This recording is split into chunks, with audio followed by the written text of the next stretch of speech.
Hello guys, welcome again to my channel. Oke, apa kabar semuanya? Semoga semuanya sehat walafiat. Sebelumnya eh, saya mau kasih kabar baik nih buat teman-teman yang non ASN ataupun honorer di instansi pemerintahan. Itu juknis pengadaan CP3K, CPPK itu sudah keluar, dan terima kasih banyak kita kepada Tuhan Yang Maha Kuasa dan pemerintah dalam hal ini telah mengakomodir para honorer pada CASN tahun 2024 ini. Oke, silakan disimak teman-teman semuanya. Semoga ini menjadi kabar baik bagi kita semua, sehingga memberikan semangat dan efek yang luar biasa bagi kita yang akan diangkat nanti sebagai CP3K di instansi pemerintahan pada tahun 2024 ini. Sebelum itu silakan di subscribe, like, comment, dan share. Semoga konten ini terus dapat memberikan kontribusi dan manfaat bagi semuanya. Oke teman-teman, ini juknis dari Kementerian Pendayagunaan Aparatur Negara dan Reformasi Birokrasi Republik Indonesia nomor 347 tahun 2024 tentang mekanisme seleksi pegawai pemerintah dengan perjanjian kerja tahun anggaran 2024 atau CPPPK 2024. Nah, ada beberapa poin penting yang akan saya sampaikan dan dibahas berdasarkan juknis tersebut. Yang pertama yang akan kita bahas yaitu penentuan pelamar yang lulus seleksi. Itu kalau berdasarkan urutan, dimana yaitu prioritas yang pertama untuk CP3K pada tahun 2024 itu yaitu XTHK 2, dan yang kedua pegawai yang terdaftar dalam pangkalan database BKN ya, tenaga non ASN BKN yang aktif bekerja pada instansi pemerintah.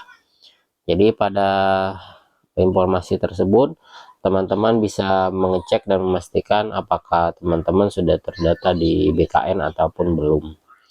Yang ketiga, pegawai yang aktif bekerja pada instansi pemerintah paling sedikit 2 tahun terakhir secara terus-menerus. Jadi untuk poin yang ketiga ini sama saja formasi umum ya teman-teman, untuk yang tidak terdata di BKN tetapi mempunyai pengalaman kerja itu 2 tahun secara terus menerus pada instansi pemerintahan yang akan dilamar. Kemudian dalam hal masih terdapat kebutuhan yang tidak terpenuhi setelah diktum ketiga, diberlakukan kebutuhan dapat isi dari pelamar pada jabatan dan kualifikasi pendidikan yang sama dari unit penempatan atau lokasi berbeda dengan ketentuan urutan kelulusan sebagaimana dimaksud pada diktum ketiga. Nah, jika nanti masih ada formasi yang kosong, itu bisa disesuaikan dan bisa diisi sesuai dengan ketentuan pada juknis tersebut. Kemudian untuk penjelasan berikutnya, pelamar sebagaimana dimaksud pada diktum kedua hanya dapat melamar pada instansi pemerintah tempat bekerja saat mendaftar. Jadi untuk teman-teman sekalian yang honorer ataupun non ASN di instansi pemerintahan hanya dapat melamar di mana tempat saudara dan saudari sekalian sedang honor ya, sedang bekerja.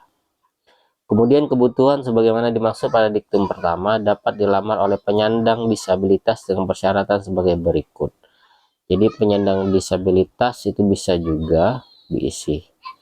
Setiap pelamar wajib memiliki pengalaman di bidang kerja sesuai dengan kompetensi tugas jabatan yang dilamar pada saat pendaftaran. Jadi disesuaikan dengan formasi yang akan dilamar dengan background pendidikan, latar belakang daripada sang pelamar. Kemudian ketentuan pengalaman bagi jabatan fungsional dosen sebagaimana dimaksud pada diktum 8 huruf A, paling singkat 2 tahun pada jenjang asisten ahli. Jadi bagi teman-teman yang mengambil jabatan fungsional dosen itu minimal masa kerjanya 2 tahun untuk melamar pada formasi asisten ahli.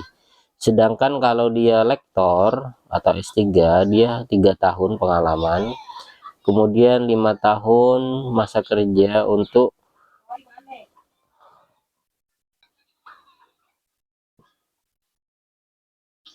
masa kerja 5 tahun apabila kualifikasi pendidikan itu magister S2 dengan jenjang yang dilamar yaitu lektor. Kemudian untuk seperti jabatan fungsional pengawas itu paling singkat 8 tahun sebagai guru, seperti itu ya. Kemudian untuk tahapan seleksi untuk CP3K, yang pertama ada seleksi administrasi dan yang kedua ada seleksi kompetensi. Untuk seleksi kompetensi tersebut meliputi kompetensi teknis, manajerial, dan sosiokultural, serta nanti ada tes wawancara juga. Nah, kemudian apabila nantinya ada kebutuhan yang tidak terpenuhi dari 3 kategori tadi, XTHK2, tenaga non ASN yang terdata, tenaga dia di BKN, dan tenaga non ASN yang mempunyai pengalaman 2 tahun di instansi pemerintahan, maka dapat diisi oleh kualifikasi pendidikan yang sama dari unit penempatan atau lokasi yang berbeda. Jadi bisa dipenuhi seperti itu ya. Kemudian jika kemungkinan terburuknya ada formasi yang masih tidak bisa terpenuhi, entah itu karena faktor apa, maka pegawai non ASN tersebut akan dipertimbangkan untuk diangkat menjadi pegawai pemerintah dengan penjamin kerja paruh waktu atau part time. Oke teman-teman, semoga informasi ini bermanfaat bagi kita semua. Insya Allah di video berikutnya kita akan membahas tentang kisi-kisi soal yang akan dibahas pada tes CP3K tahun 2024. Terima kasih atas perhatiannya. Sampai jumpa di video berikutnya. Terima kasih.